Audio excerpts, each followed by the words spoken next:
भारतीय आदिवासी पार्टी ने आज संभागीय आयुक्त कार्यालय के बाहर जोरदार प्रदर्शन किया और जनजातीय आयुक्त को ज्ञापन सौंपा। पार्टी के कार्यकर्ताओं ने सरकार पर जनजातीय क्षेत्र की उपेक्षा का आरोप लगाते हुए नाराजगी जाहिर की है। डूंगरपुर बांसवाड़ा के सांसद राजकुमार रोत ने कहा कि भाजपा सरकार ने पिछले बजट में जनजातीय समुदाय के लिए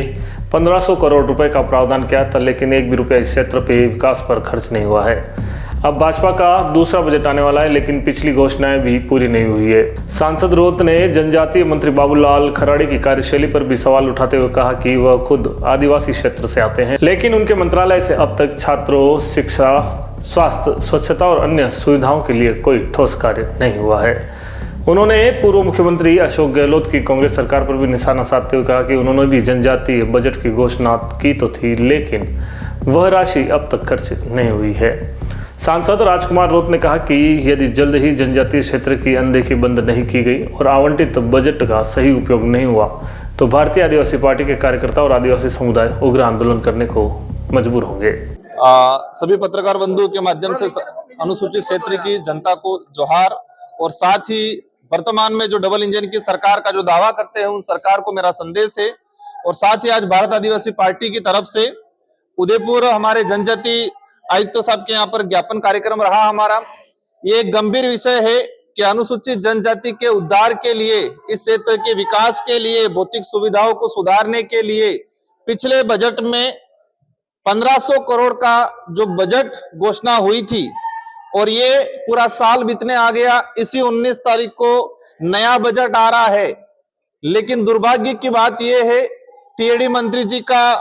जो सोच, उनके कार्यशैली की वजह से उस बजट का 1 रुपया खर्च नहीं हुआ है। शायद अब तक के इतिहास में पहली बार ऐसा हुआ होगा, पहले भी हुआ है, लेकिन 1 रुपया खर्च नहीं होना, 1500 करोड़ ऐसे एज इट इज हो सकता है वो भ्रष्टाचार के भेंट चढ़ाने के है दिमाग में, या फिर ट्राइबलों के इस क्षेत्र के विकास के लेकर उनकी क्या सोच है वो तो वही जाने। लेकिन बड़े दुर्भाग्य के साथ कहना पड़ रहा है कि 1500 करोड़ रुपया का 1 रुपया आज तक खर्च नहीं हुआ। हम आदिवासी बाहुल्य क्षेत्र के अंदर देखा जाए, स्वच्छ परियोजना के तहत माँ बाड़ियां चल रही है और माँ बाड़ियों में जो शिक्षक लगा है वो उसका पेमेंट नहीं मिल रहा है। जो बच्चे पढ़ रहे हैं पूरे अनुसूचित क्षेत्र के अंदर 90,000 के आसपास माँ बाड़ियों के अंदर बच्चे पढ़ रहे हैं। छात्रावासों के अंदर 40-45 हजार, मतलब 1.5 लाख बच्चे आदिवासियों के, और इस सरकार में उनको भौतिक सुविधा नहीं मिल रही है, ना खाने की सुविधा मिल रही है, ना रहने की सुविधा मिल रही है, और उसमें काम करने वाले जो कार्मिक है, जो शिक्षा कर्मी है, उनको भुगतान नहीं हो रहा है। ये वर्तमान डबल इंजन की सरकार में पता नहीं दोनों इंजन दोनों तरफ खींच रहे हैं, उस वजह से इस आदिवासी बाहुल्य क्षेत्र को 25 साल पीछे ले जाने का काम किया है इस 1 साल के अंदर।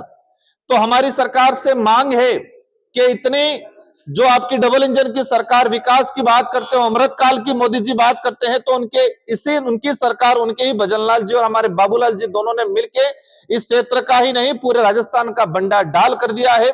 और जो 1500 करोड़ अगर ये 4-5 दिन में रिलीज नहीं करते हैं